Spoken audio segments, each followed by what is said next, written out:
So, we are back in England. Our journey is not quite finished. And we were talking to Tom Holt, and I said, we have to discuss the elephant in the room. And he said, well, there it is. It's your transport. And his name is Uber. He shall take you over the Pyrenees Mountains. What are the chances? So we took Uber the elephant over the Pyrenees Mountains, where we got down to the shores of San Sebastian, and we could have taken a ferry. That would have taken far too long. But there was this man, and he goes, "Oi, mate, I've got a couple of dolphins who'll take you back." Did you do that accent on purpose?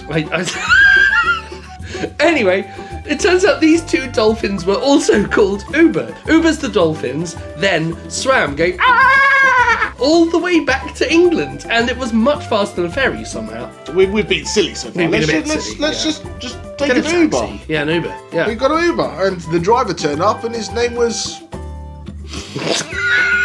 Horse, Goat, Llama, Donkey, Elephant, Dolphin. So here we are in Sussex, on the Kent-Sussex border, and it's our wonderful friends America and Nick from Oastbrook. I used to work in a bank for 14 years. Now I'm a farmer. We have 18,000 vines planted. We only work with noble grapes. So we have Pinot Noir, Pinot Meunier, Chardonnay, Pinot Blanc, Pinot Gris. On the back of that, we have some glamping, and also plant the grain equals willows to make the quicker that. Next door neighbor is a kayak school, so you can kayak as well if you would like to. Then I have a beach bar, and the bee loves the clover and make amazing honey. So we want to make everything. Maybe in the future, I want to make some skin products with the honey. We planted 250 roses. The Hobbit house, we're going to make a tree house on that trees there, but the plant office refused it. My husband idea me, that also is a winemaker. He said, okay, if you can go high, let's go low.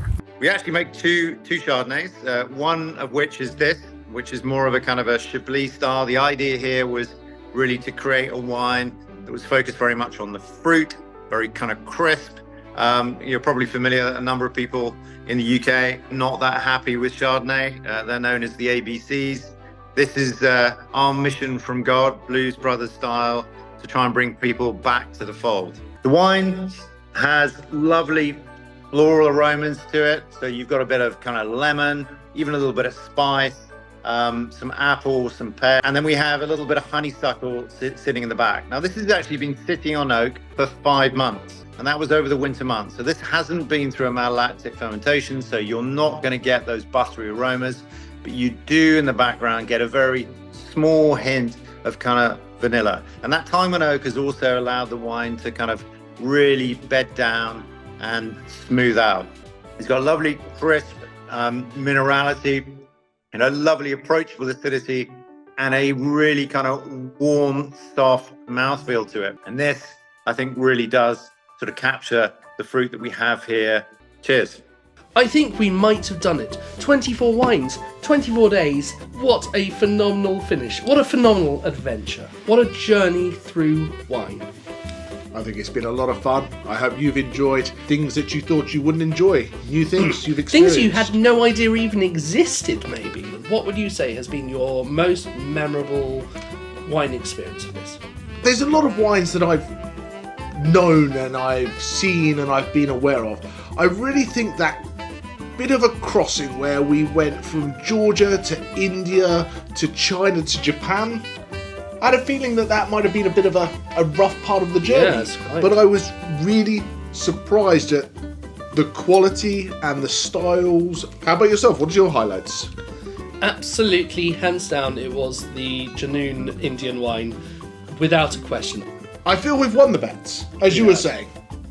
Wine from different places, different people, different cultures, can be vastly different and great, each in its own right. Pick every wine up, take it for its own thing. What does this wine bring to your life? Does it bring you joy? Does it bring you memories? Does it bring you excitement? Does it, remind you of a time you were with your friends? And in a world of commoditisation, in a world where brand champions over the actual product itself, I think the fact that we have been able to explore and see 24 vastly different expressions of wine in places made by people that have their own stories And I think that's fantastic. That is what makes wine so exciting, and why we're so passionate about it, that we do something as stupid as this bet. We say we're off to London, but I've got a secret for all of you who've been watching for the last 24 days.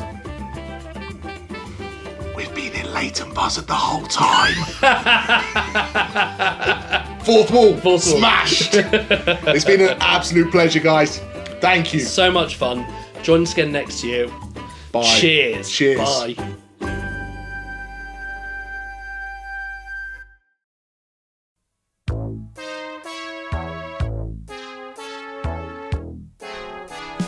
Fog, I'm the one who made the bet, and I know that we'll collect some fine examples.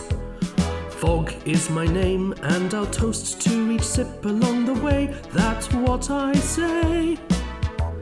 Here I am, a sommelier.